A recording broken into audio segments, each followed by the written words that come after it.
Now, but what if it was precisely this, namely the existence of central banks and easy money and easy credit, which were the true causes of the crisis?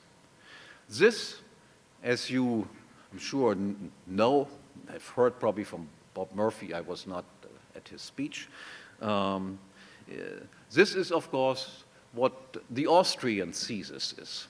This is the thesis that Mises first developed in his book on money and credit, published in 1912. And Austrian economists who had learned from Mises and had studied in detail this thesis, easy money and easy credit are the causes of economic crisis, were in fact the only ones who did predict the crisis in time. To name just two, Mark Thornton predicted the crisis correctly a year before it broke out, roughly. And another friend, Frank Shostak, did the same.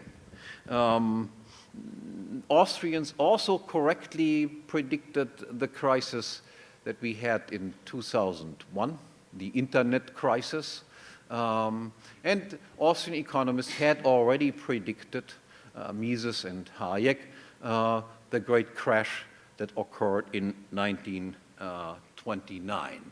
Now you would think that given their record of successful predictions, that governments and so forth should have and would have turned to Austrians for advice. Now, what do we do in this situation? The question is, why didn't they ask Austrians? And the answer is quite simple.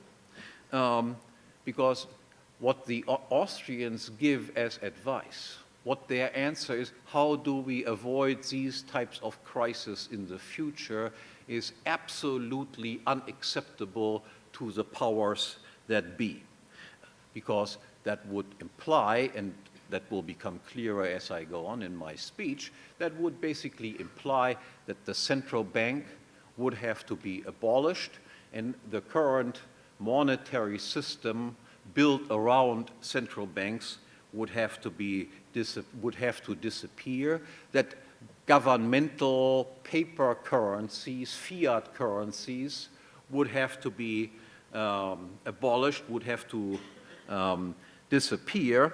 And of course, if such reforms would have been instituted, this would have meant mass unemployment among most macroeconomists. So most macroeconomists cannot possibly accept recommendations such as this, because that would basically say nothing else but, okay, I have to be in favor of me becoming unemployed, me doing something that is absolutely useless. It is easy to see that to give recommendations such as this is a difficult thing to do, psychologically speaking. But this time, in this crisis, in contrast to, let's say, the Great Depression beginning in 1929, it was not possible anymore to simply ignore what the Austrians had said. Because in the age of the internet, the view of the Austrians and the successful prediction of the crisis by a number of Austrian economists could not be ignored. It was just a public record. People could see that these guys somehow knew something that other people obviously didn't know. So after a long time of almost complete neglect of Austrians, and in particular the Austrian business cycle theory, in the course of this crisis, a discussion about what the Austrians had to say resumed. The Austrian business cycle came back and people began to be interested in it and studied it, what they had not done for decades before. Now I want to explain what this Austrian business cycle theory is like.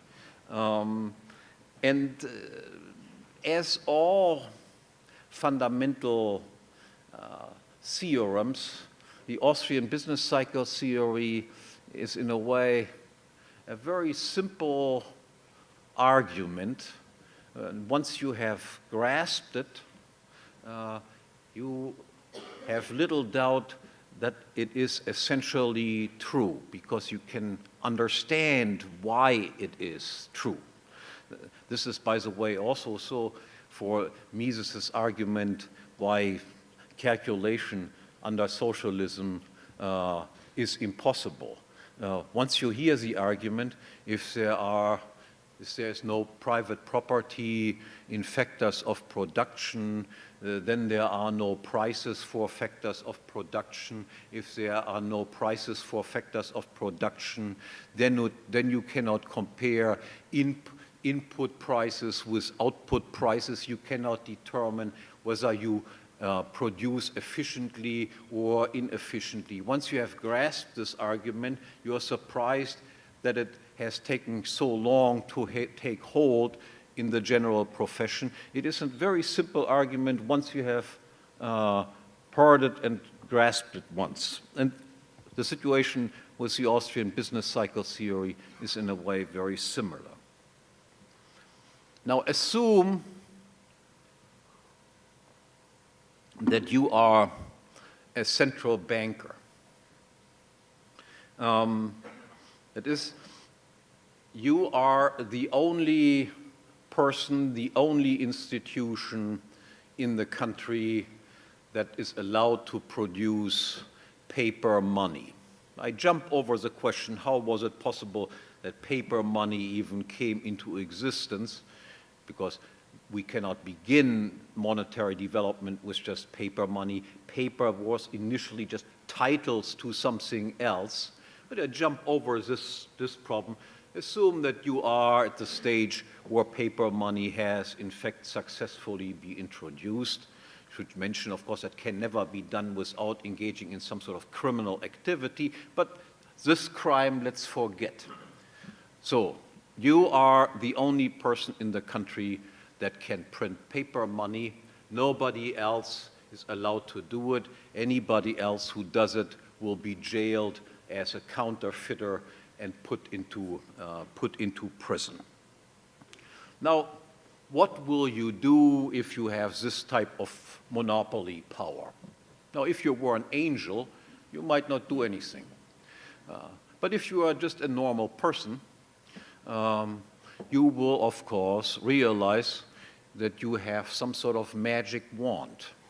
All you need to do is you print up at almost zero cost pieces of paper, and then you can turn around and buy a Mercedes or a BMW with this piece of paper.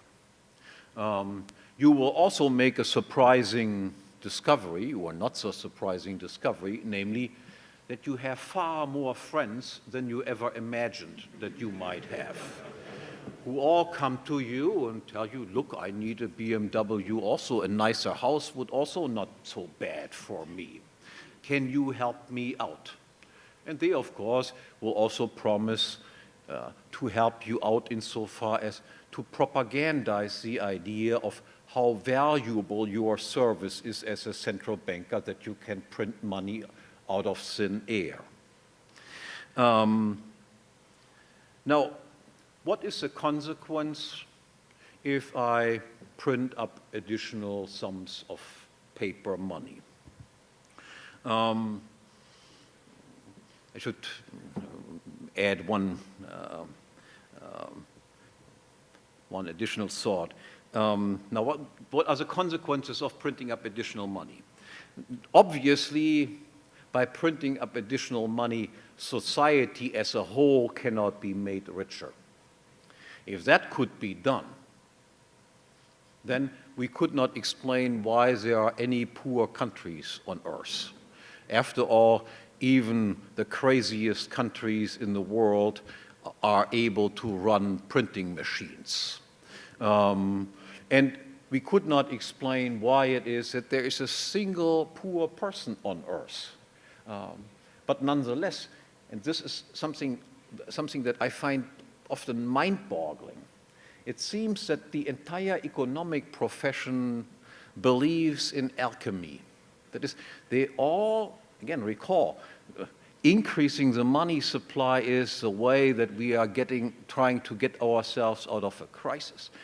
Almost the entire economics profession seems to believe in the same sort of miracle that alchemists believed in, that you can take something that is absolutely worthless and somehow create wealth with this. Additional pieces of paper are just that, additional pieces of paper, not increasing the wealth in society that consists of consumer goods and producer goods one whit. Now,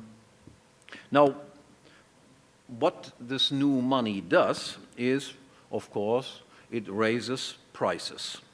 But while it cannot make society as a whole richer, it can make those people richer who get the money first and spend the new money first. He who gets the money first can now buy additional goods. Prices then begin to rise.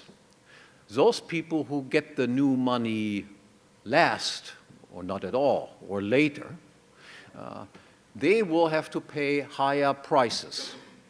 So additional sums of money redistribute income within society without making society as a whole richer.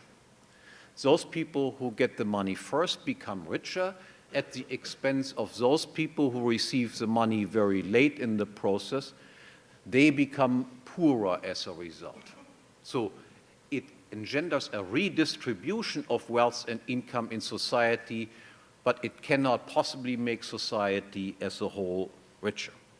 Now, from your point of view, again recall, you are the central banker. From your point of view, of course, this system is just simply perfect. And of course also for your friends. Except it has one flaw, and the flaw is it is easy for other people to realize what is going on.